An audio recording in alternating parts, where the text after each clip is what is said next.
Fumava mentre era alla guida in macchina. Con lui il figlio di 3 anni seduto senza cinture di sicurezza e senza essere assicurato al seggiolino.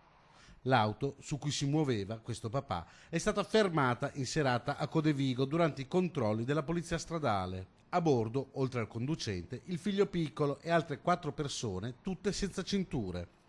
L'aria all'interno era irrespirabile, c'erano pacchi ammassati ovunque e fumo denso. L'uomo di nazionalità romena è stato multato e dovrà pagare una sanzione di quasi 500 euro.